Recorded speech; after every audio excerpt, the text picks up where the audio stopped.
Hey everyone, welcome to my channel. Enjoy the story.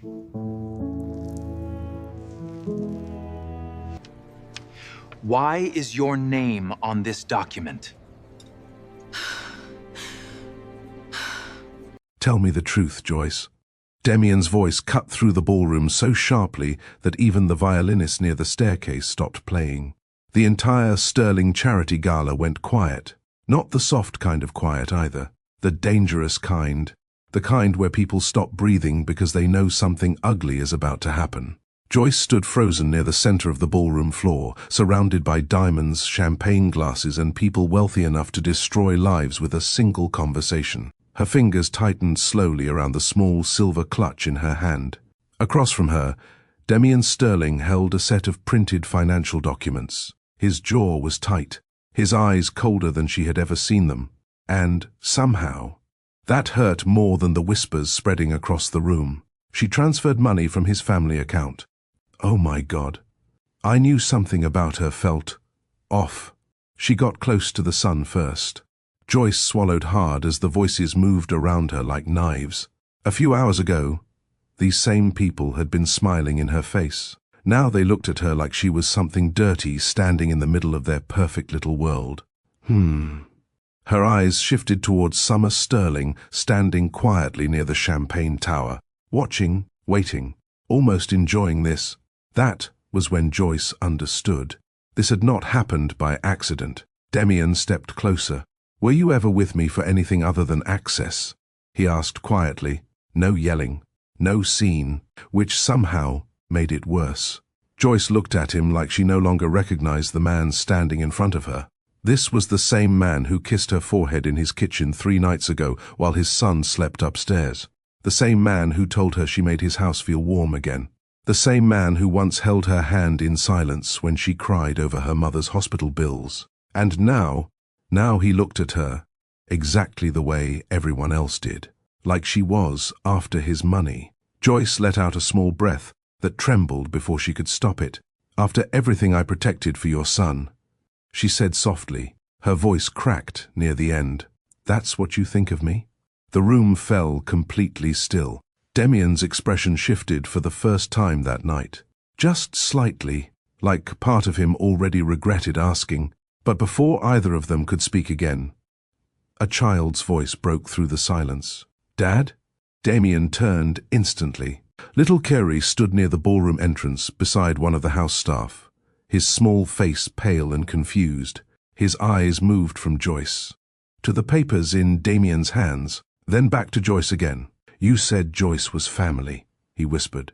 Oh, that hit harder than anything else in the room. Joyce closed her eyes for one painful second, because children always heard the truth adults tried to hide. And at that moment, she realized something terrifying. This wasn't only destroying her, it was destroying him too. Welcome back to Alex Romance and Divorce Stories, where life's most powerful lessons come wrapped in unforgettable tales. Tonight's story, this one hurts. Because sometimes the people who save us are the same people we destroy with our doubts. And before we continue, do me a favor. Like this video and comment below because it genuinely helps YouTube push these stories out to more people who need them. Also, if you're new here, subscribe to the channel for more emotional love stories, heartbreak, betrayal, and life lessons that stay with you long after the story ends. Now let me ask you something. Have you ever been judged before someone even knew your heart? Because Joyce Vale was about to learn that love becomes dangerous the moment money enters the room. The music never fully started again after Kyrie spoke. People tried pretending the moment would pass. A few guests lifted their champagne glasses again. Someone near the back forced out an awkward laugh. But nobody could ignore the tension sitting in the center of that ballroom now. Especially not Joyce. She stood there trying to keep herself together while dozens of strangers watched her like she was entertainment. One accusation, that was all it took. Years of discipline, dignity, hard work. Suddenly erased because a wealthy man held papers with her name on them. Joyce slowly looked toward Demian again. He still hadn't answered his son. Kyrie's little face tightened with confusion. "Dad?" he repeated softly. Demian finally crouched slightly toward him. "Go upstairs for me, buddy." but Joyce is crying. God! The room somehow became even quieter after that. Joyce turned her face away quickly, embarrassed that the child had noticed before anyone else. Summer folded her arms calmly from across the room. Celeste leaned toward her with a faint smirk. "This is messy," she whispered. Summer's eyes stayed on Joyce. "No," she replied quietly. "This is necessary." Joyce heard that, every single word, and suddenly all the little moments from the past few weeks started connecting inside her head. The fake kindness, the phone call about the dress code, the strange looks, the whispers whenever she entered a room. They had been waiting for her to fail from the very beginning. But what hurt most wasn't Summer. It was Demian, because deep down, Joyce had started trusting him, and that was her first mistake. Demian stood slowly again, gripping the papers tighter.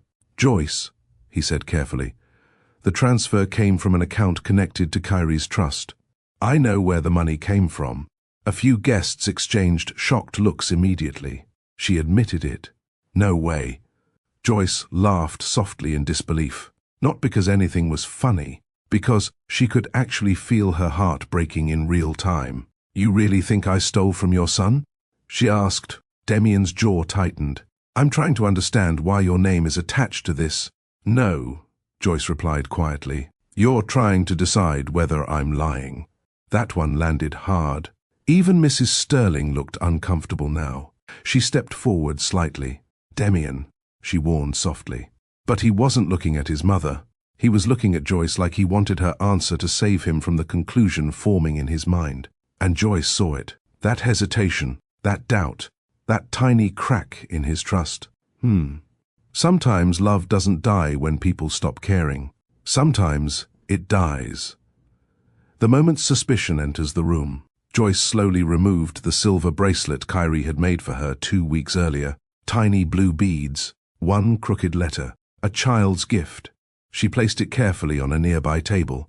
The movement was small, quiet, but Demian noticed immediately, and, judging by the look on his face, it scared him more than the financial documents ever did, because for the first time since meeting her, Joyce looked emotionally done, and she hadn't even told him the worst part yet. Kyrie didn't move.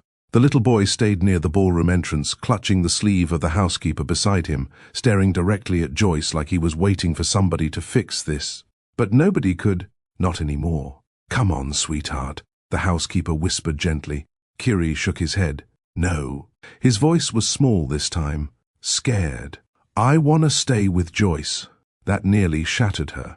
Joyce pressed her lips together quickly, trying to stop the emotion building in her chest before it became visible again. Because no matter what happened between her and Demian, Kyrie was innocent. And children always attach themselves to the people who made them feel safe. Mrs. Sterling walked toward her grandson immediately. "Oh, baby," she said softly, kneeling beside him. But Kyrie's eyes stayed fixed on Joyce. "Did she do something bad?" he asked quietly. Nobody answered. Not Summer, not Celeste, not Demian. The silence itself became the answer. And Joyce could actually see the confusion spreading across the child's face. That was the exact moment something inside her changed. Because she could survive humiliation. She could survive gossip. She could survive rich people deciding she didn't belong in their world. But she could not stand there and let that little boy believe she had betrayed him. No, never that. Joyce slowly looked back at Demian. "You want the truth?" she asked quietly. Demian nodded once. The ballroom became completely still again. Joyce glanced around the room one final time. All those expensive gowns, all those judgmental faces, people who had already decided who she was before hearing a single explanation. Funny how quickly people believe the worst about you when money is involved. Then Joyce looked directly at Summer, and for the first time all night, Summer's expression shifted, just slightly. Fear. "You're right," Joyce said softly. "I did transfer money connected to Kyrie's trust." Gasps spread instantly. Celeste covered her mouth dramatically. "Oh my God." But Joyce wasn't finished. "The difference is," Joyce continued slowly, I transferred it to stop someone else from stealing it first. The room froze. Demian's face changed immediately. Summer's composure cracked for the first time. What are you talking about? She snapped. Joyce ignored her completely. She kept her eyes on Demian.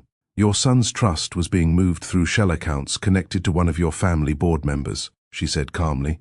I found it while reviewing the charity disbursement records your mother asked me to organize last month. Mrs. Sterling's eyes widened. Demian stared at Joyce in disbelief. You never told me this. Joyce laughed painfully. You never asked. That line hit him hard enough that he actually stepped back slightly, because suddenly the story he believed wasn't fitting together anymore. You're lying, Summer cut in quickly, her voice sharper now, desperate. Joyce finally looked at her again. No, she replied. I just refused to expose it publicly because Kyrie would have been dragged into a financial investigation.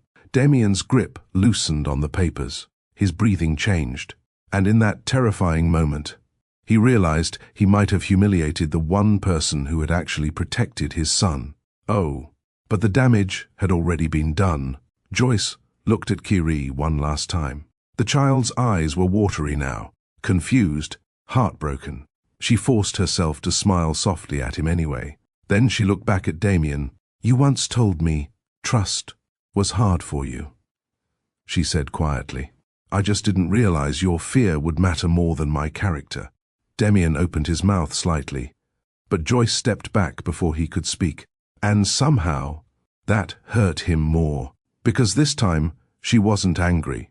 She was done. Welcome back to Alex Romance and Divorce Stories, where love, betrayal, and life lessons come together in ways nobody expects. And trust me, this story is only getting started, because the woman standing humiliated in that ballroom 3 months earlier, Demian Sterling couldn't stop thinking about her from the very first moment they met.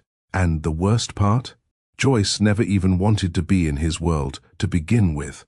3 months earlier, Chicago carried cold differently in March. Not just in the air, in the people too. The South Side streets were already waking up before sunrise when Joyce stepped out of the apartment building with a sketch tube tucked beneath her arm and coffee warming her hands through thin gloves. A city bus groaned loudly at the corner, while somebody across the street argued over parking. Normal morning, normal noise, normal struggle. Joyce pulled her coat tighter and started walking faster toward the train station. She passed Mr. Lewis, opening his corner store. Morning, baby girl, the older man called warmly. Morning, Mr. Lewis. You tell your mama I'm bringing that soup by later. A small smile touched her face. I will. That was one thing Joyce loved about her neighborhood. People noticed when life got heavy, not because they were rich enough to fix it, because they understood it. The train platform was crowded already. Construction workers, nurses, students half asleep with headphones on, everybody looked tired in their own way. Joyce leaned quietly against the railing, waiting for the train while reviewing sketches inside her folder. Clean lines, sharp structure, elegant movement. Designs nobody would ever know belonged to her. The train finally arrived with a harsh screech. 25 minutes later, she stepped into downtown Chicago, where everything suddenly looked polished enough to pretend struggle didn't exist. Tall glass buildings reflected the early sunlight. Luxury storefronts lined the streets. People walked faster here, talked differently too. Joyce entered Cross Atelier through the employee entrance near the back alley instead of the front showroom filled with wealthy clients. The difference mattered. Inside, assistants rushed between sewing tables carrying fabric rolls and garment bags while phones rang non-stop near the front office. Fashion Week preparation. Everybody was stressed. Joyce. She turned as Maribel hurried toward her carrying coffee cups. You're late. Joyce blinked. I'm 6 minutes early. Exactly, Maribel replied dramatically, which means Aveline's already angry. That earned a quiet laugh from Joyce. Some things never changed. Maribel lowered her voice while handing her a coffee. She's been looking for you all morning. Why? That mysterious billionaire client again. Joyce sighed softly under her breath. Of course. Aveline Cross only panicked for 2 reasons. Money, or rich people with more money. Joyce headed toward the main design room, where sketches covered massive tables beneath bright overhead lights. And standing near the center of it all, Aveline, tall, perfect posture. Cream-colored suit worth more than Joyce's monthly rent. Her dark curls sat flawlessly around a face people trusted instantly because it always looked composed. Finally, Aveline said, the second she saw her, no greeting, no smile. Joyce set her bag down calmly. You wanted revisions? I wanted the impossible fixed before noon. Aveline tossed a sketchbook toward her. The Sterling birthday piece. Joyce opened it immediately. Her own design stared back at her. Only now, Aveline's signature sat across the bottom corner instead. That feeling never got easier. Not after 2 years. Not after dozens of collections. Not after watching celebrities praise work that belonged to her while another woman accepted every compliment publicly. Still, Joyce stayed quiet. Because hospital bills did not care about pride. Aveline crossed her arms. The client wants softer movement around the waistline. Joyce studied the design carefully. She's right, she replied honestly. Aveline frowned slightly. You can fix it? Joyce grabbed a pencil immediately. For the next 20 minutes, the room slowly disappeared around her. Noise faded. Voices blurred together. This was the only place Joyce ever fully escaped. Inside the work, her pencil moved carefully across the page, adjusting structure, balance, fabric direction. Small changes, big difference. When she finally stepped back, Maribel exhaled loudly behind her. Oh, that is beautiful. Aveline took the sketch slowly. Even she looked impressed. Though her face revealed almost nothing, Joyce already knew what came next anyway. Aveline would present it later. Clients would praise it. Magazines would photograph it. And Joyce's name would never appear anywhere near it. A familiar ache settled quietly inside her chest. Not anger anymore, just exhaustion. Aveline closed the sketchbook. This works. That was it. No thank you. No acknowledgement. Just, this works. Joyce nodded once and returned to her station. Because sometimes survival meant swallowing things that should have been spoken aloud. By noon, the atelier had transformed into controlled chaos. Steam hissed from pressing stations. Assistants rushed gowns between fitting rooms. Phones kept ringing near the reception area, where wealthy clients demanded impossible deadlines with calm voices and unlimited budgets. Joyce sat near the far end of the design floor, quietly stitching beadwork onto deep emerald fabric. While conversations moved around her, nobody paid attention to her much. That was normal. Most clients never even realized she existed. To them, Cross Atelier belonged entirely to Aveline, the genius designer, the creative force. The woman magazines loved placing on covers beside headlines calling her revolutionary. Joyce lowered her eyes toward the gown again. Every detail stitched beneath her fingertips belonged to her imagination, even the sleeve structure, especially the sleeve structure. Aveline couldn't construct movement like that, not naturally, but nobody outside this building knew the difference. Joyce, she looked up, as one of the junior assistants approached nervously. Aveline wants you in conference room 2. Joyce already knew what that meant. Client presentation. Except she wouldn't actually be presented. She entered quietly moments later, finding 3 wealthy women seated beside garment racks, while Aveline stood confidently near the display platform. And this, Aveline announced smoothly, is one of my favorite pieces from the upcoming collection. Always my. The assistant rolled the gown forward carefully. The women immediately reacted. Oh, that neckline. The detailing is gorgeous.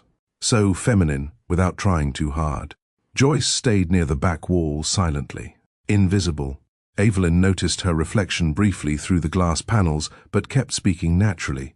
The inspiration came from restraint, she explained elegantly. Joyce nearly looked away, because that part was true. She had designed the gown during one of her mother's chemotherapy treatments, while sitting beside a hospital window, trying not to cry. Restraint, holding yourself together, while life tested how much pain you could carry quietly. One client touched the fabric gently. You're gifted. Aveline smiled gracefully. Thank you. Something tightened painfully inside Joyce's chest. Not Jealousy. Not exactly. It was the strange feeling of watching pieces of yourself belong to someone else. She slipped out before the presentation ended. Nobody noticed. Back near her station, Maribel appeared beside her, holding 2 takeout containers. You disappeared again. Joyce shrugged lightly. I had work. You had emotional self-preservation, Maribel corrected. That almost made Joyce smile. Almost. The older woman sat beside her quietly. You ever think about leaving? Joyce paused. Every day. But instead she said, my mum's treatments cost too much right now. Maribel nodded slowly.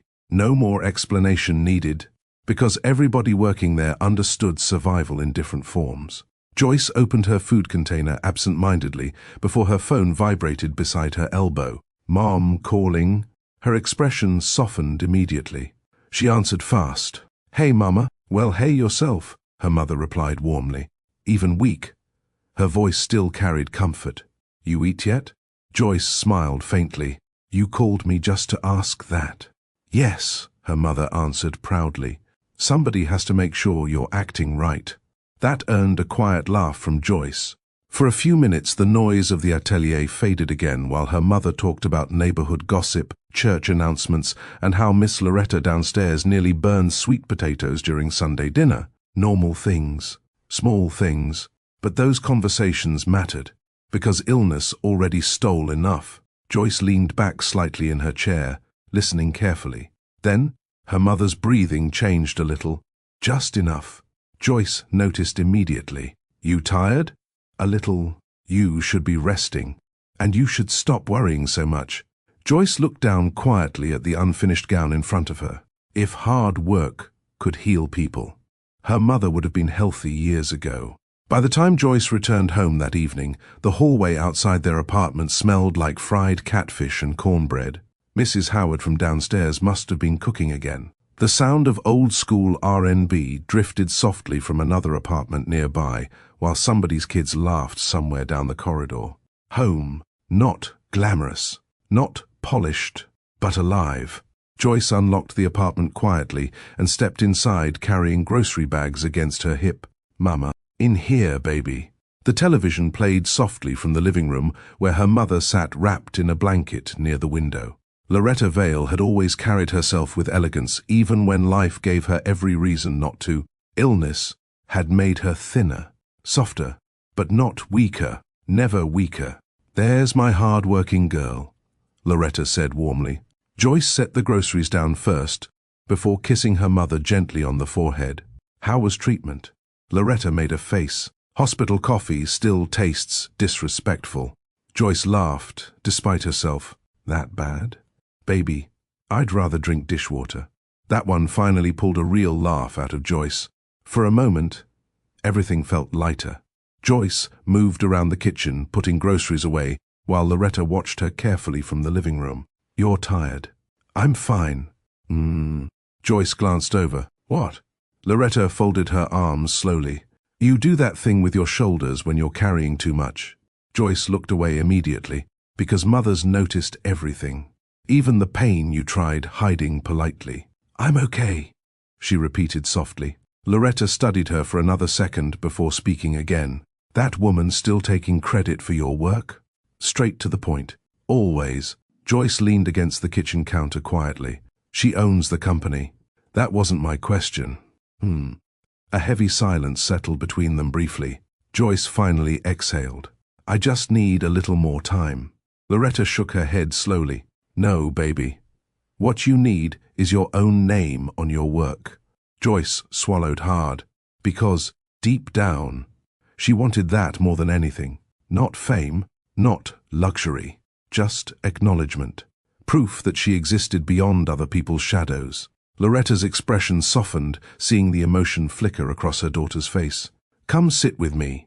Joyce walked over quietly and sat beside her mother on the couch. For a while, neither of them spoke. The TV played softly in the background, while city lights glowed outside the apartment window. Then Loretta reached for Joyce's hand, gently. You know what scares me?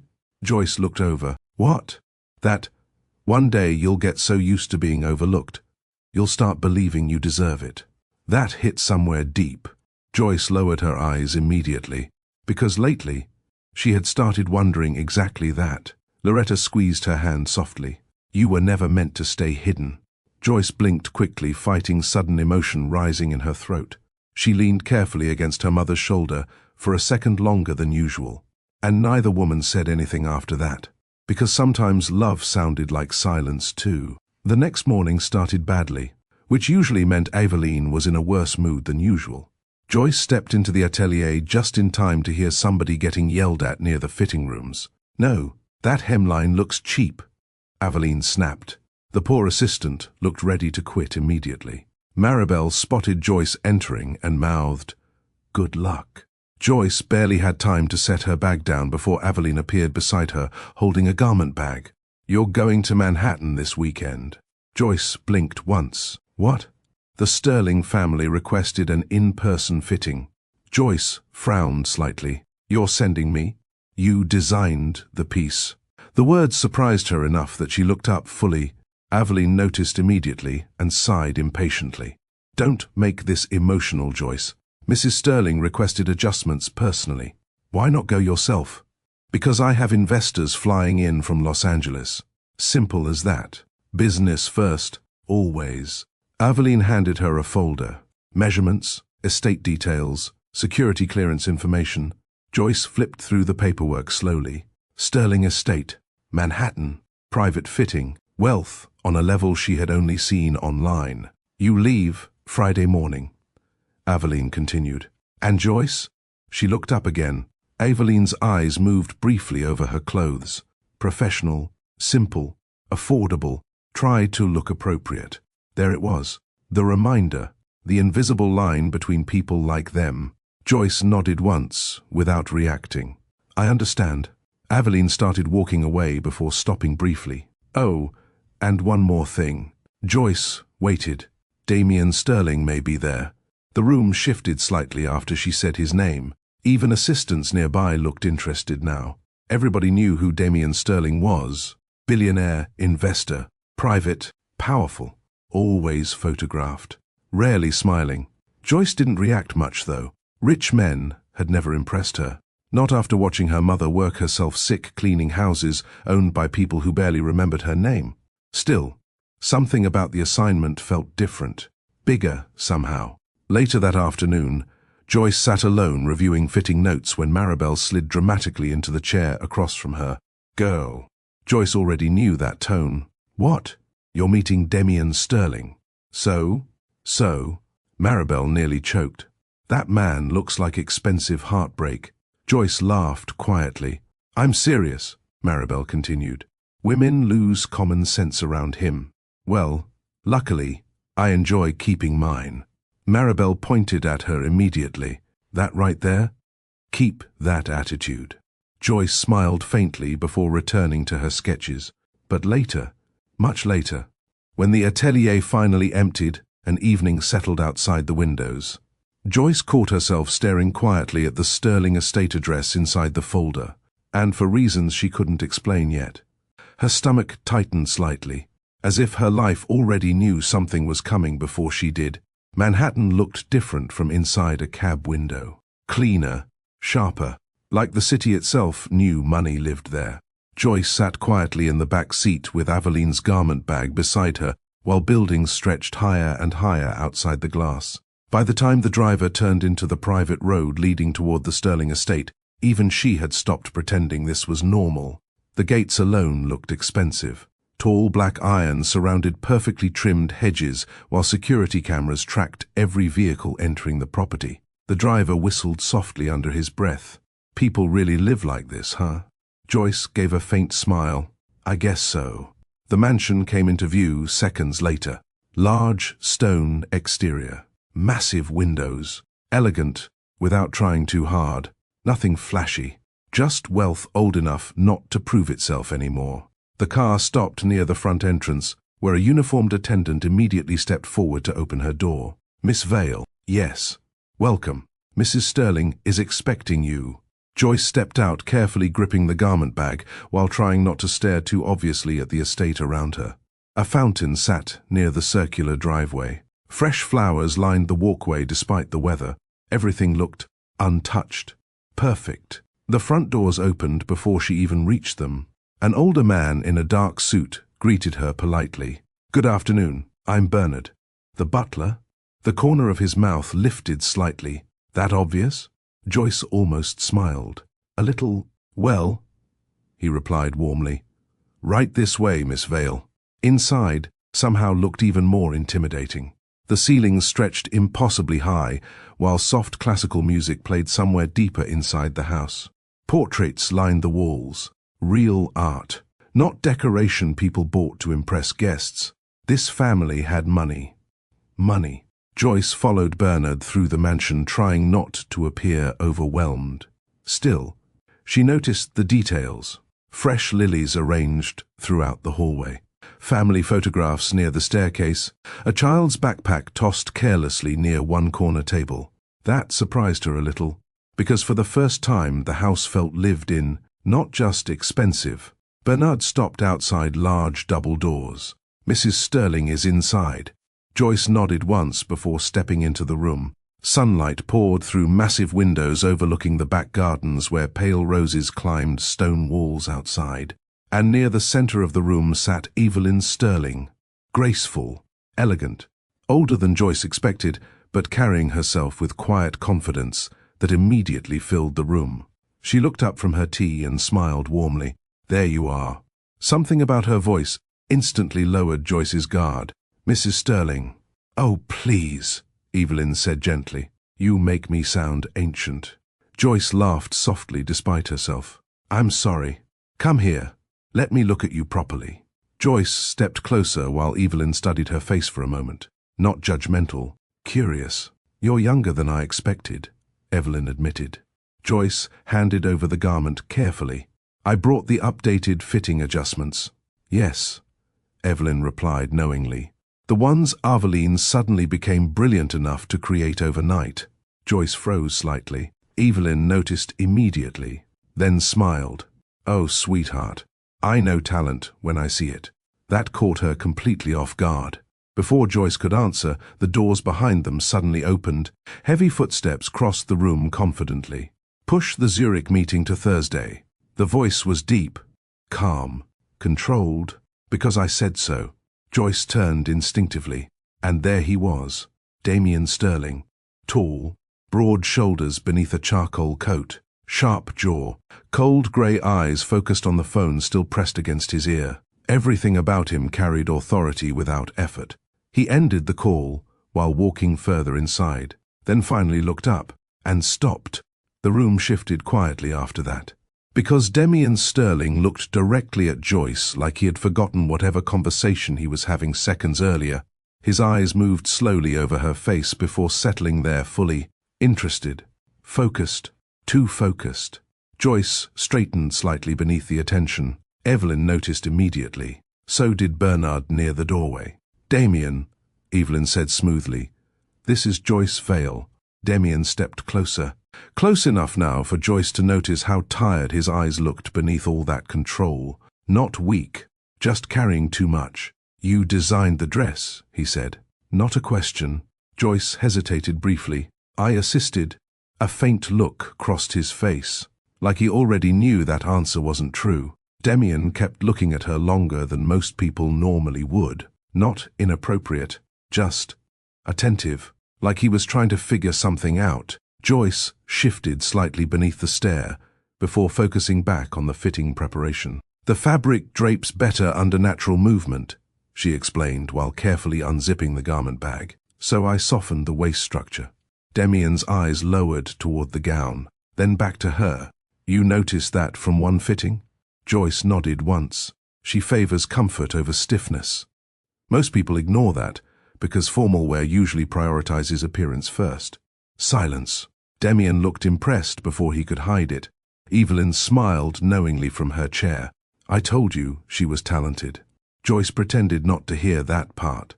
Professional distance felt safer, especially around men like him. Rich, polished, accustomed to being admired everywhere they walked.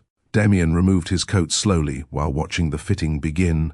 "You work for Aveline Cross full-time?" "Yes." And she lets you handle private clients alone? Joyce adjusted a sleeve pin carefully. She trusts my technical work. That sound almost felt like disbelief. Before the conversation could continue, small footsteps suddenly raced down the hallway outside. Then, Grandma, a little boy burst into the room holding a toy airplane. 7, maybe. Curly dark hair, bright eyes. He stopped instantly after noticing Joyce. Oh, Evelyn laughed softly. Kyrie, where are your manners? The child straightened quickly. Sorry. Joyce smiled faintly. It's okay. Kyrie stared curiously at the gown beside her. That's pretty. Thank you. You made it? Joyce glanced briefly toward Demian, then back at the child. I helped. Kyrie frowned immediately. No, you didn't. The room went quiet. Demian folded his arms slowly. And why do you say that? Kyrie pointed toward the gown confidently. Because Dad looks at his buildings like that. Joyce blinked. What? When people really make something, Kyrie explained seriously, they stare at it different. Evelyn covered a smile behind her teacup.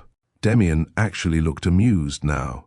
And somehow, that changed his whole face. Softer, warmer, dangerously attractive. Joyce looked away first. Kyrie walked closer toward her table. What's your name again? Joyce. I'm Kyrie. I know. You do? Your grandma talks about you. That made him grin proudly. Demian watched the interaction quietly from across the room, and something about the ease between them caught his attention immediately. Most people treated Kyrie carefully because of who his father was. Joyce didn't. She spoke to him normally, naturally, like he was simply a child instead of part of some billionaire family legacy. Kyrie picked up one of her loose sketches nearby. You draw these? Joyce reached for it gently. Careful, baby. Demian's eyes lifted fast at the word baby. Not flirtation, not performance, just instinctive warmth. And judging by the look crossing his face, that affected him more than it should have. Well, Evelyn said lightly, breaking the tension, I think someone has made 2 sterling men unusually quiet. Joyce immediately focused back on the gown again. Demian almost smiled. Almost.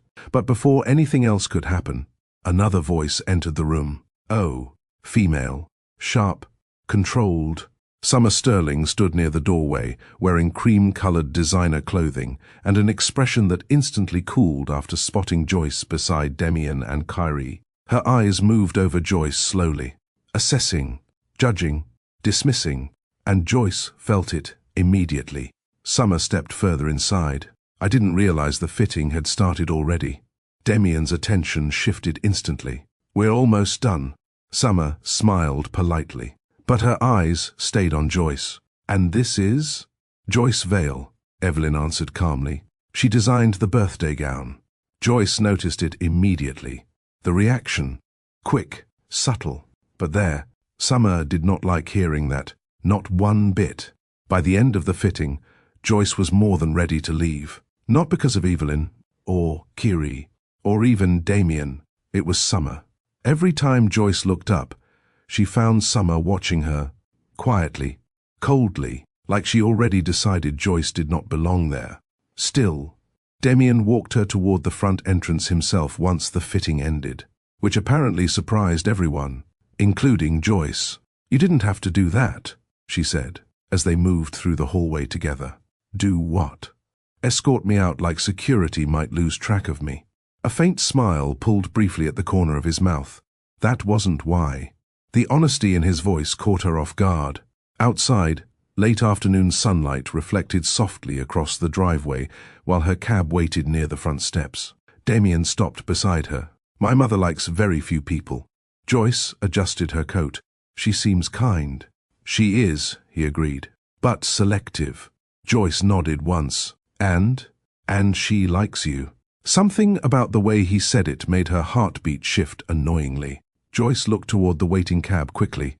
Well, your son seems pretty cool too.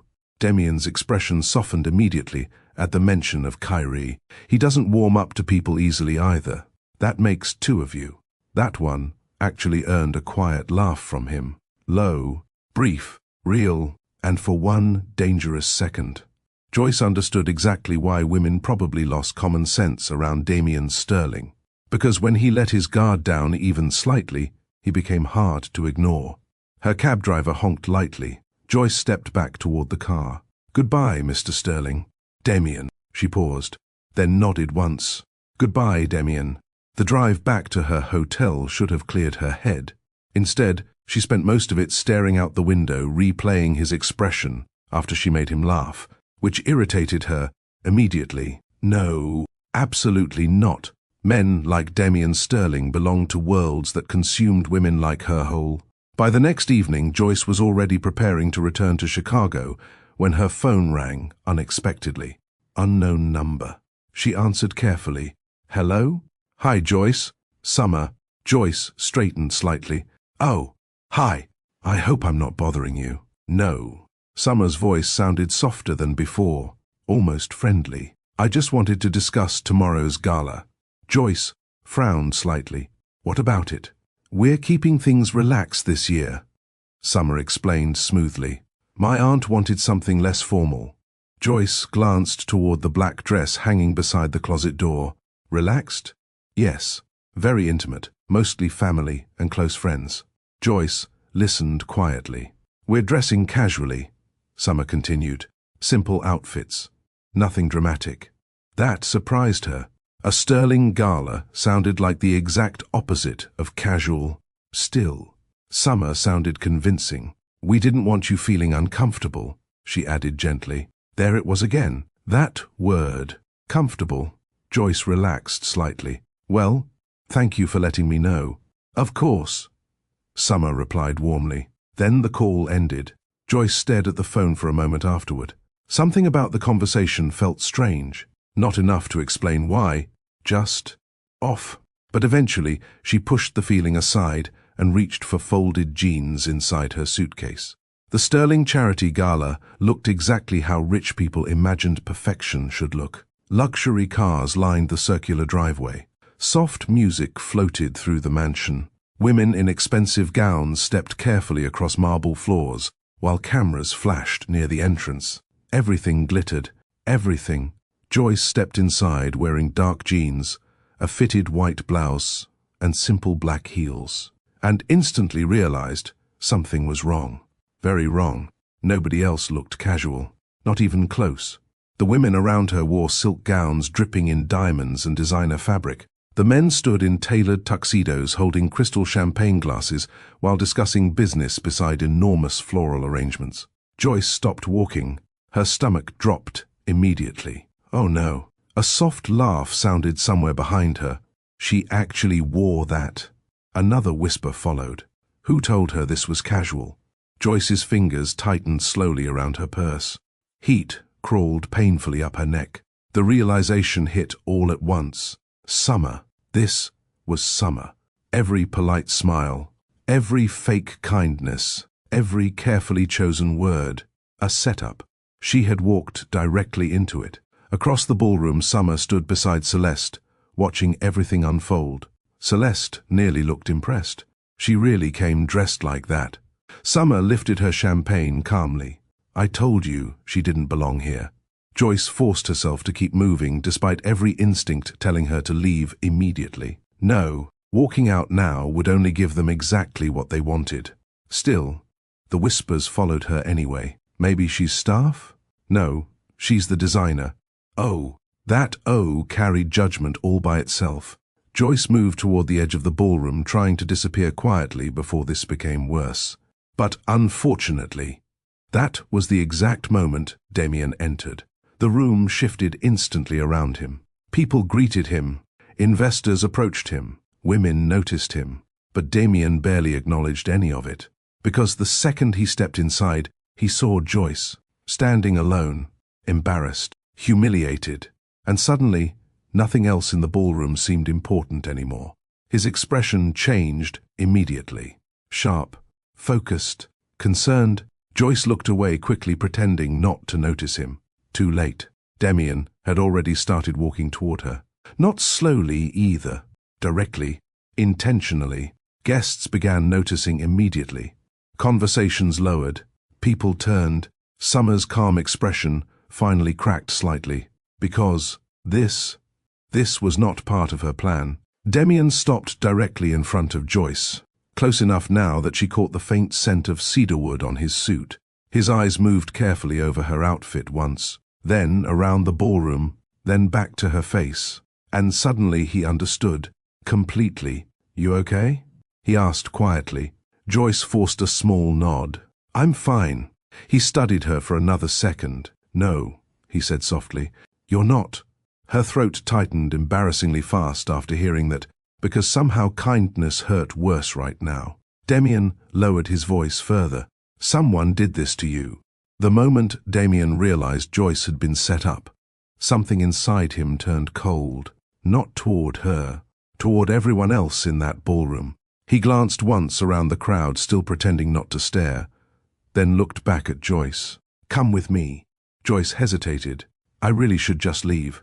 And let them think they broke you?" Demian asked quietly. That landed. Joyce looked away briefly before exhaling softly. Demian stepped aside, giving her space instead of pressuring her, and after a few seconds, she followed him through the ballroom doors leading toward the back terrace. Cool night air hit her instantly. Thank God. The silence outside felt cleaner somehow. Inside, everything had felt heavy, judgmental, too loud even when nobody was speaking directly to her.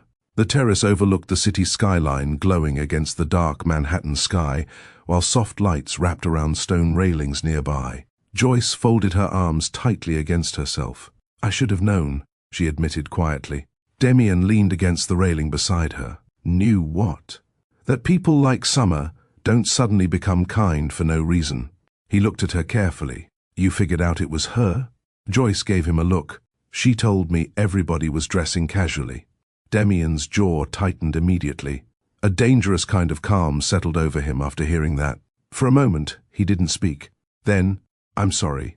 Joyce blinked slightly. Not because of the apology itself, because men like Demian Sterling probably weren't used to giving them. She studied him quietly beneath the terrace lights. Perfect suit, expensive watch, controlled posture. Everything about him still screamed wealth and power. But his eyes looked genuinely bothered. "You didn't humiliate me," she said softly. "No," Demian replied, "but I brought you into a room full of people who would." That honesty surprised her. Most wealthy men Joyce had encountered spent their entire lives pretending ugly behavior didn't exist around them. Demian noticed it, acknowledged it. That made him more dangerous than charming men, because self-awareness felt intimate. Joyce looked back toward the ballroom windows. Inside, people had already resumed drinking and socializing like nothing happened. "They looked at me like I was entertainment," she admitted quietly. Demian's expression darkened. "You are not responsible for other people lacking class." A small laugh escaped her before she could stop it. Funny hearing a billionaire lecture people about class. That almost made him smile. "Trust me," he replied. "Money and class rarely know each other." Silence settled again, comfortable this time. The city wind moved gently through Joyce's curls, while Demian found himself watching her more than he should. Not because she was beautiful, though she absolutely was. It was the way she carried herself. Even humiliated, she refused to crumble publicly. Most people in his world performed confidence. Joyce actually possessed it. "You really don't care who I am, do you?" he asked suddenly. Joyce frowned slightly. "What's that supposed to mean?" "Most people get nervous around me." "Well?" She replied honestly, "You're intimidating." That answer surprised a low laugh out of him. But I grew up watching my mother clean houses owned by men exactly like you." That erased his amusement immediately. Joyce continued quietly. "Expensive watches, big houses, important names. Most of them treated people like they were invisible." Demian absorbed that silently. "And you think I'm one of them?" Joyce looked directly at him now. "I think you're trying not to be." That one hit harder than she realized, because nobody had ever described him that accurately before, not even himself. Inside the ballroom, somebody started applauding near the stage. The sound drifted faintly outside. Neither of them moved. Somewhere between the silence and the city lights, the tension between them changed. Not flirtation exactly, something slower, more dangerous, recognition.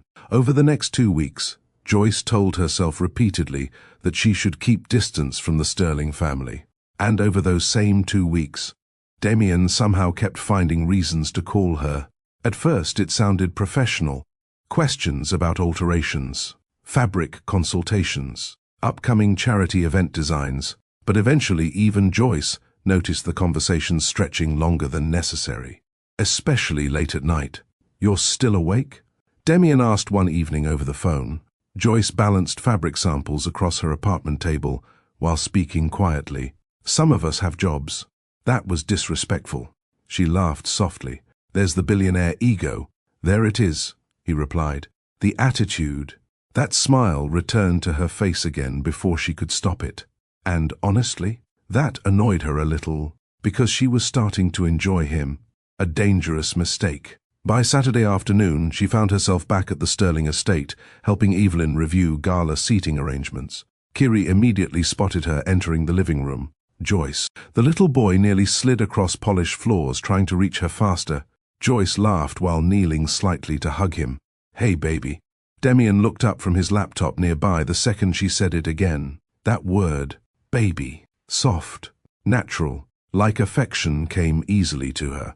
Kyrie grabbed her hand excitedly. "Come see my room." "Kyrie," Demian warned lightly. "Give her a second to breathe. She can breathe upstairs." Joyce burst into laughter before covering her mouth quickly. Even Demian lost the fight against smiling that time. And suddenly, the atmosphere inside the room shifted warmer, lighter. Joyce eventually followed Kyrie upstairs, where toy dinosaurs, books, and unfinished school projects covered half the room. "You built this?" She stared at a small Lego city near the window. Kyrie nodded proudly. "That's Dad's office." Joyce crouched beside it, carefully. "You made all this by yourself?" Dad helped with the hard parts. Something about the way he said, "Dad," softened her expression immediately. Because children revealed truths adults tried hiding, and Kyrie adored his father. A little later, Joyce wandered downstairs again after helping him finish homework. She stopped quietly near the kitchen entrance after hearing Demian speaking on the phone. "No," he said sharply. "I said, move the meeting." Pause. I don't care how much they offered. Another pause. Then silence. Demian leaned heavily against the counter afterward, rubbing tiredly at his eyes. For the first time since meeting him, he looked exhausted, not powerful. Not intimidating, just tired. Joyce stepped inside carefully. "You okay?" Demian glanced up quickly before relaxing slightly. "Didn't hear you. You looked stressed." He gave a short laugh. "That obvious?" Joyce walked toward the coffee machine nearby. "You hide it well." Demian watched her quietly. Most people avoided conversations once his mood darkened. Joyce moved toward it naturally, without fear. "Without performance. Running an empire seems exhausting," she said while pouring coffee. "Sometimes. Then why keep doing it?" He studied her carefully after that question, because nobody ever asked him things like that. Only what he owned, what he planned, what he controlled. Never. "Why?" Demian lowered his voice slightly. "My father built Sterling Global from nothing after he died." He paused briefly. "Everything became my responsibility." Joyce handed him a cup quietly. "That's a heavy thing to inherit." Their fingers brushed for half a second. Tiny contact. Still, both of them noticed. Immediately. Neither pulled away quickly either. And somewhere upstairs, Kyrie shouted loudly, "Joyce! Dad! Come look at this!" The moment shattered gently, but not completely, because the feeling remained afterward, lingering. Manhattan society noticed everything, especially when wealthy men started paying attention to women nobody expected. Within weeks, whispers followed Joyce almost everywhere. At first subtle, then louder. "She's always at the Sterling estate lately. I heard she completely charmed the son. She's smart. That's the way into his life." Joyce heard enough to understand exactly what people thought about her. Gold digger, social climber, another woman chasing billionaire money. One evening at a private fundraising dinner, Celeste finally decided to stop whispering and say it directly. Joyce stood near the bar waiting for sparkling water when Celeste approached beside two other women dressed in designer gowns. "You're Joyce, right?" Joyce turned calmly. "Yes." Celeste smiled politely enough to fool strangers. "I've heard so much about you." Something about her tone already warned Joyce this conversation was not headed anywhere respectful. Celeste glanced knowingly toward Demian across the room speaking with investors. "You've certainly made yourself comfortable around the Sterlings quickly." There it was. Joyce remained calm. "Mrs. Sterling invited me." Celeste lifted her champagne slowly. "Women usually don't spend that much time around powerful men without wanting something." One of the women beside her laughed quietly. Joyce looked directly at Celeste. "You should ask yourself why that says more about your world than mine." "Oh, that landed hard." Celeste's smile faded slightly. Before she could answer, Demian suddenly appeared beside Joyce. "Everything okay here?" His voice remained calm, but his eyes were sharp now. Celeste immediately recovered her social smile. "Of course." Demian looked at Joyce. She simply nodded once. "I'm fine." But he noticed it anyway. The tension, the discomfort, the judgment. And for the first time, Demian found himself genuinely angry on Joyce's behalf. Because no matter how elegant Manhattan society appeared, it could still be cruel in deeply ugly ways. Later that night, after the guests left, Joyce stood alone in the Sterling kitchen drinking tea, while rain tapped softly against the windows. She should have gone home hours ago. Instead, somehow, she remained there again. With him, Demian entered quietly, rolling his sleeves upward slightly. "Can't sleep either." Joyce shook her head. "Your friends are exhausting." He leaned against the counter, watching her. "They're not my friends." Could have fooled me. That earned another soft laugh. God, he laughed more around her now. And they both knew it. The kitchen lights glowed softly around them, while silence settled naturally between their conversation. Not awkward. Comfortable. Dangerously comfortable. Demian moved closer, slowly. "You know," he said quietly, "most people spend their entire lives trying to impress rooms like that." Joyce looked up at him. "Well, maybe those rooms should learn to deserve people first." That one stayed with him, because nobody challenged him like Joyce did. Everybody else adapted themselves around his world. She questioned it openly, and somehow that only pulled him closer. A week later, Central Park carried the first signs of spring. Children played near the fountains, while couples walked beneath trees beginning to bloom again after winter. Joyce sat beside Kyrie on a bench feeding pieces of pretzel to pigeons, while Demian watched them quietly from nearby. The image did something strange to him, something unsettling, because they already looked like family. And that thought scared him more than it should have. Kyrie leaned against Joyce happily. "You know, Dad smiles more when you're here." Joyce froze. Demian looked up instantly. The little boy continued innocently. "He used to stay in his office all day before you." "Oh." Joyce's chest tightened painfully. Because children never realized when they exposed emotional truths adults tried hiding. She looked toward Demian slowly, and for the first time, he didn't look away. The air between them shifted again, heavier now, honest. That evening, Joyce stayed for dinner at Evelyn's request. By midnight, the mansion had gone mostly quiet. Kyrie, asleep upstairs. Staff gone. Rain falling softly outside. Joyce stood barefoot in the kitchen rinsing dishes when old jazz music started playing quietly from somewhere behind her. She turned.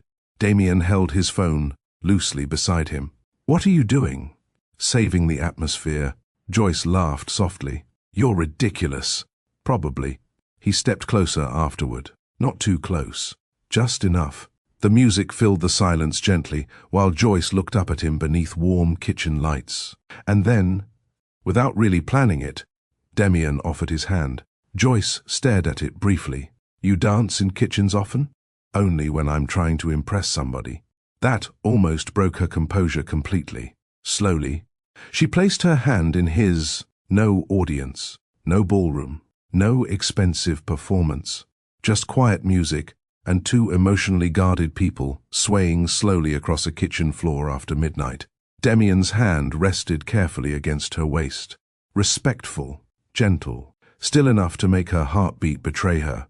Their eyes held longer this time. Too long. Joyce lowered hers first. Dangerous.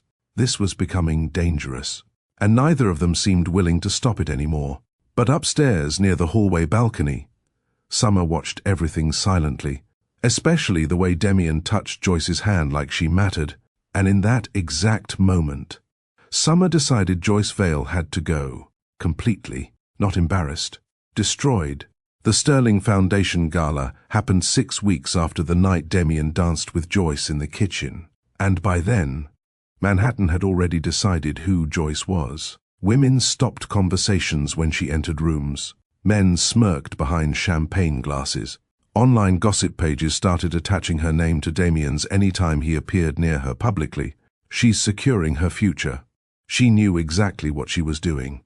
Another pretty woman chasing billionaire money. Joyce heard enough to understand the pattern. People became uncomfortable whenever someone from outside their world got too close to power, especially women like her. Still, she stayed, not because of the rumors, because of Kyrie, and maybe because some reckless part of her had started believing Demian truly saw her differently. That was her mistake. The gala ballroom glowed beneath massive crystal chandeliers, while wealthy donors moved elegantly between tables dressed in diamonds and black tuxedos. Joyce stood near the side entrance, speaking quietly with Evelyn, when she noticed Summer across the room, watching her again. Calm, too calm. Something about it made unease crawl slowly through Joyce's chest. Then, suddenly, "Demian." A male voice cut through the ballroom sharply. Conversation slowed immediately. One of Sterling Global's board members approached holding printed financial documents. Confusion spread across his face. "We have a problem." Demian frowned slightly. "What kind of problem?" The man lowered his voice. "Funds connected to Kyrie's trust were transferred through a secondary account authorization." Joyce froze. "No." Demian's expression hardened instantly. "What account?" The man handed him the documents. And the second Demian looked down, the entire atmosphere changed. Joyce saw it happen in real time. His jaw tightened, his eyes darkened, then, slowly, he lifted his gaze toward her. "Oh, God." Summer stepped closer, pretending concern. "What happened?" Nobody answered her immediately.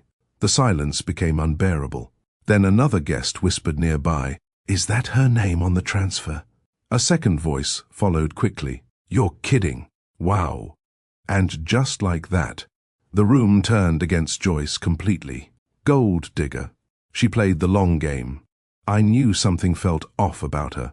Joyce's heartbeat pounded violently now, because she recognized those documents, recognized the account, recognized exactly what Summer had done. Demian stepped toward her slowly, too slowly. Like he no longer knew who she was. "Tell me this isn't what it looks like." Joyce stared at him in disbelief. "You think I stole from your son? Your name is attached to the transfer, because I stopped it." That slipped out before she could stop herself. The room quieted instantly. Demian's eyes narrowed. "What does that mean?" Joyce immediately realized she had said too much. Not here. Not publicly. Not in front of people waiting to destroy reputations for entertainment. Summer folded her arms calmly. "Yes, Joyce," she said softly. "Explain." That tone, that fake innocence. Something inside Joyce finally cracked. "You let these people humiliate me." She exploded suddenly, her voice echoing through the ballroom. The entire room froze. "You stood there and watched." Demian's expression shifted immediately. Pain flickered across his face, but Joyce was too hurt to stop now. "I protected your son while everybody around you played games with his future." Demian stepped closer. "Then tell me why your name was attached to the transfer." And there it was. The question, the doubt, the suspicion. Joyce's mouth opened slightly, then closed again, because exposing the truth publicly would drag Kyrie into financial investigations, lawsuits, media attention. She could not do that to him. Even now, even after this, That silence destroyed everything, because everybody in the ballroom interpreted it the same way. Guilt. Demian looked away briefly, and that hurt her more than the accusations themselves, because for one terrible second, Joyce felt her throat tightening painfully as whispers spread harder around the ballroom. Nobody looked at her with kindness anymore, only judgment, curiosity, disgust. She turned slowly toward Summer, and finally saw the truth clearly. This woman had never hated her because of status. Summer hated her because Demian loved her, even if he had not admitted it yet. Kyrie suddenly appeared near the ballroom staircase wearing small navy pajamas beneath a tiny blazer. The child looked confused by the tension immediately. "Dad?" Demian turned fast. "Kyrie, you should be upstairs." But Kyrie ignored him completely. His eyes moved directly toward Joyce. Why are people yelling at her? Nobody answered. The silence alone nearly broke Joyce emotionally. Kyrie walked toward her slowly. "You said Joyce was family." Oh, that hit every person in the room differently. Joyce covered her mouth briefly, trying to control emotion rising inside her chest. Demian looked shattered hearing it from his son, but Joyce could barely look at him anymore, because trust once broken sounded different afterward. She slowly removed the small bracelet Kyrie made her weeks earlier. Blue beads, crooked letters, tiny fingerprints pressed into clay pieces. Joyce placed it carefully on a nearby table. Kyrie noticed immediately. "No." His little voice cracked. "No, don't leave it." That almost destroyed her completely. She crouched carefully in front of him. "Baby." Kyrie's eyes filled instantly. "Did I do something wrong?" The question broke something inside Demian immediately. "No," he said quickly, but Joyce barely heard him now. She touched Kyrie's cheek gently. "You did nothing wrong. Then why are you leaving?" "Because your father didn't trust me. Because rich people always choose fear over love. Because I forgot what worlds like this do to women like me." But she could not say any of that to a child. Instead, she forced herself to smile softly despite tears threatening her eyes. "You're gonna be okay," she whispered. Kyrie grabbed her wrist desperately. "No. Stay." Demian stepped forward quietly. "Joyce." She stood immediately before he could finish. "No," she said softly. That one word stopped him cold. Not loud, not dramatic. Just done. Completely done. Joyce looked around the ballroom one final time. At the diamonds, the gossip, the people who destroyed others for sport. Then finally at Demian. "I defended you in rooms where people called you cold," she said quietly. Her eyes filled despite herself. "I defended you because I thought beneath all this." She gestured weakly around the ballroom. There was a man different from everybody else here. Demian's breathing changed, because he realized too late. She had trusted him with her heart long before tonight. And maybe there was, Joyce continued softly, but fear won. Then she walked away. Kyrie started crying instantly, not loudly, which somehow made it worse. Demian stood frozen while the sound followed Joyce all the way through the ballroom, and for the first time in years, he hated himself. The mansion felt empty after Joyce left. Even with hundreds of guests still inside, Demian stood alone in his office, hours later, rereading the transfer documents again and again. Something felt wrong now. Not emotionally, technically. He noticed it suddenly near the bottom authorization trail, a deletion marker. His eyes narrowed immediately. Wait. Demian sat forward, quickly scanning timestamps harder. Then his stomach dropped. Someone had removed part of the financial audit history. Summer. He stormed downstairs, immediately finding her near the wine room, speaking quietly with Celeste.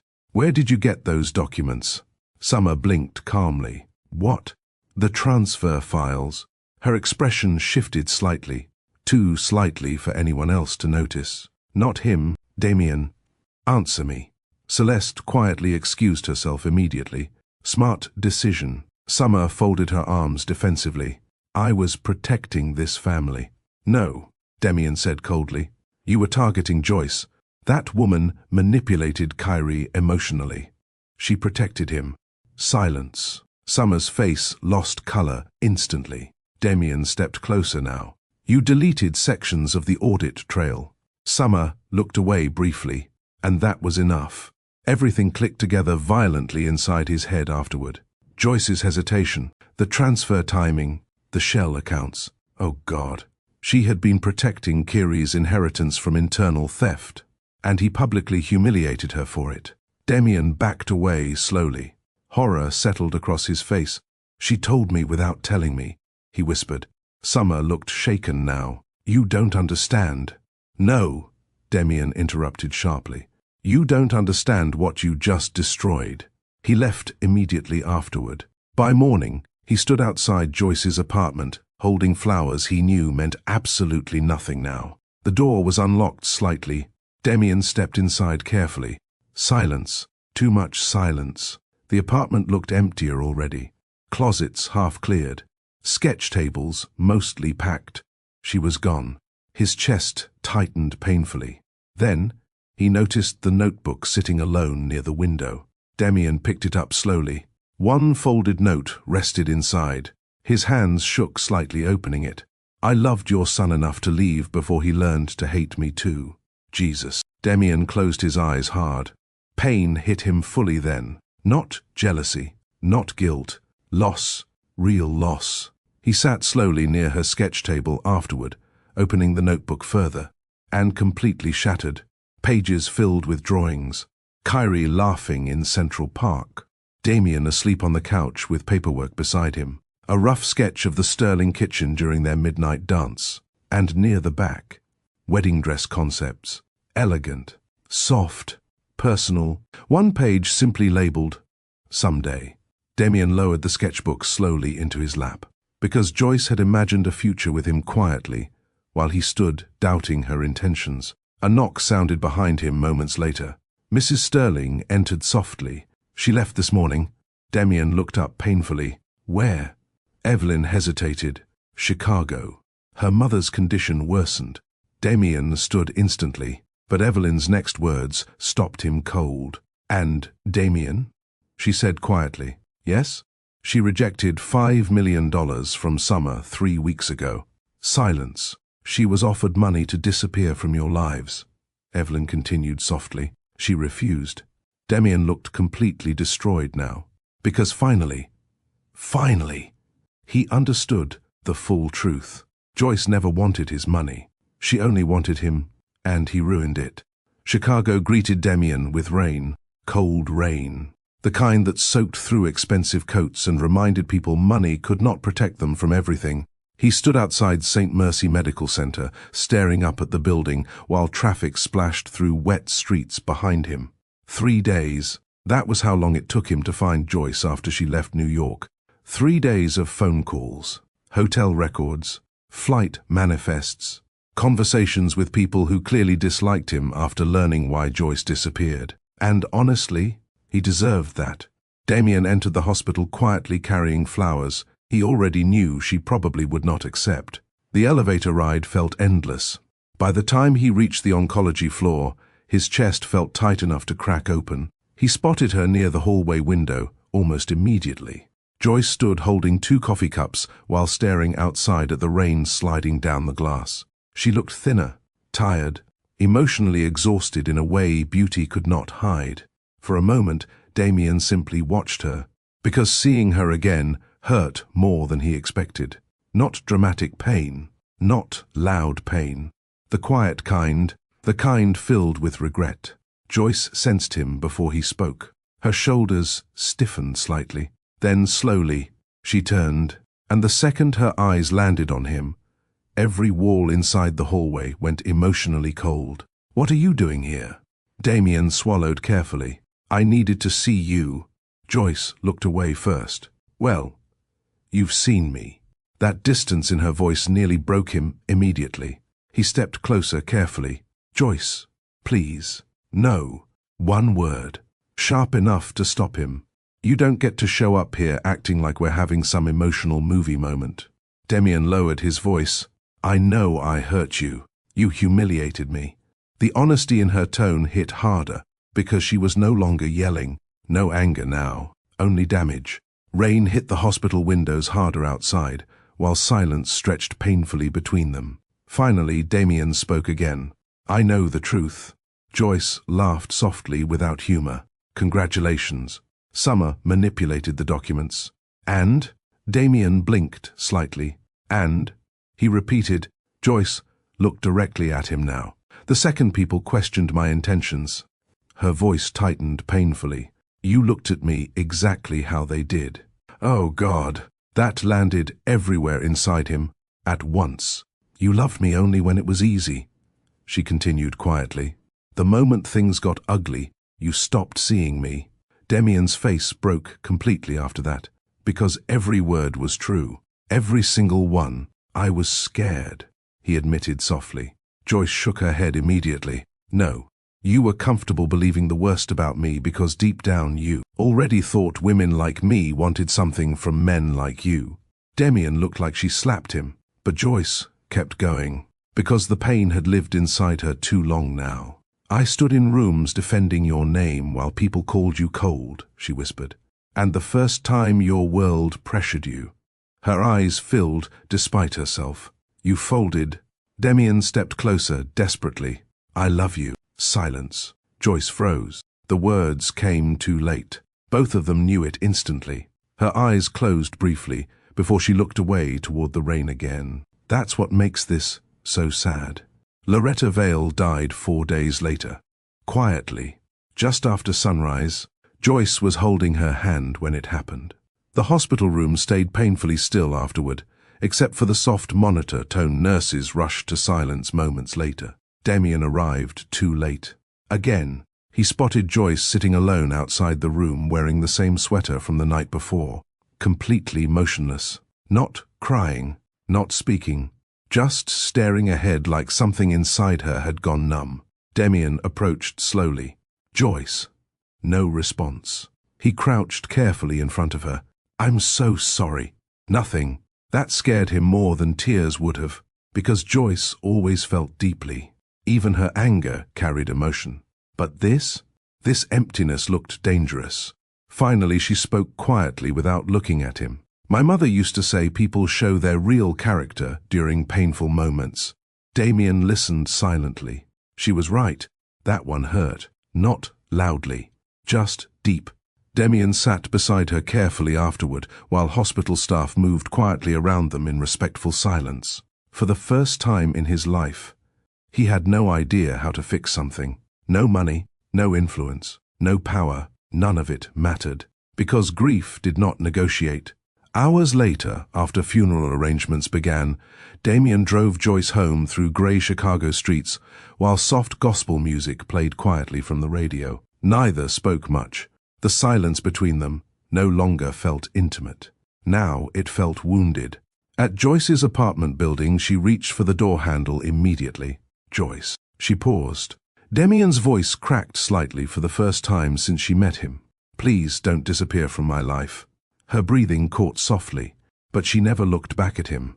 "You already lost me in New York." Then she stepped out into the cold. Demian sat there afterward, gripping the steering wheel hard enough for his knuckles to pale.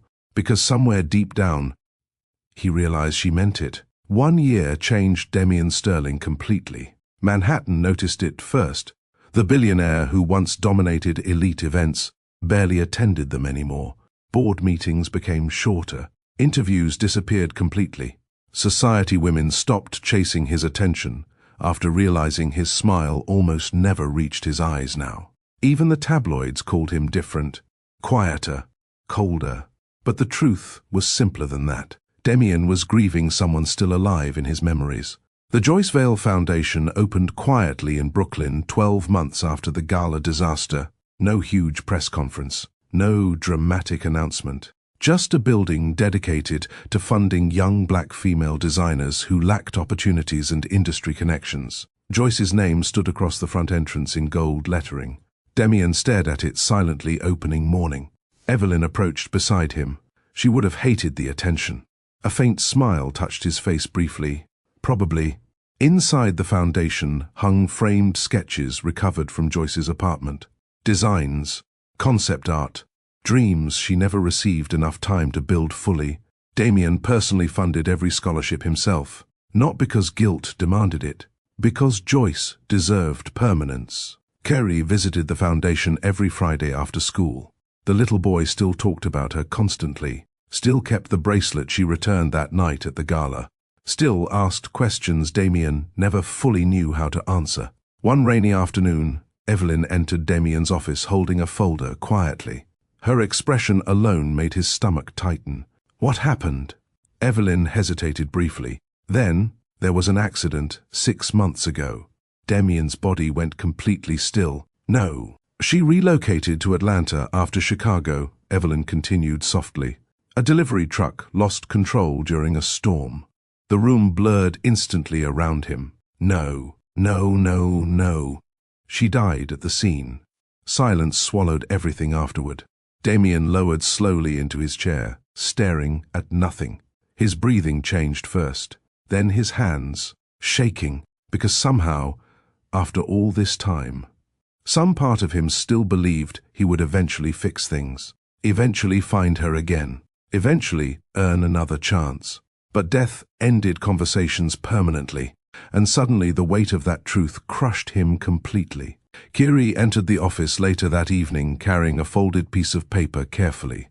"Grandma said you were sad." Demian wiped quickly at his face before looking toward his son. Kyrie climbed into his lap quietly, then handed him the paper. "Joyce made this for me before she left New York." Demian unfolded it slowly and broke. It was a sketch, simple pencil lines. Joyce, Demian, Kyrie, holding hands together beneath trees in Central Park. A family, at the bottom in small handwriting. For one moment, this felt like home. Demian closed his eyes hard as emotion finally overwhelmed him completely. Because after everything, that was all she ever wanted. Not his money, not his status, not his world, just home. Sometimes the greatest losses happen because pride speaks louder than trust.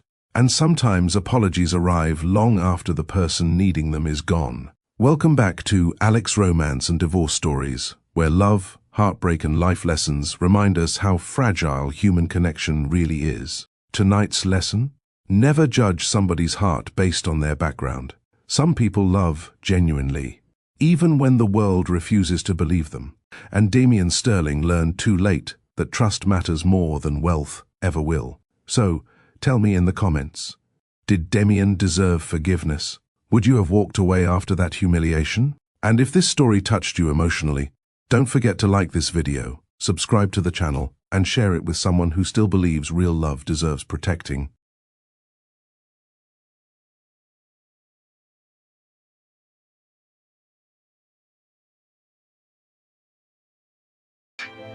Thank you for watching. See you next time.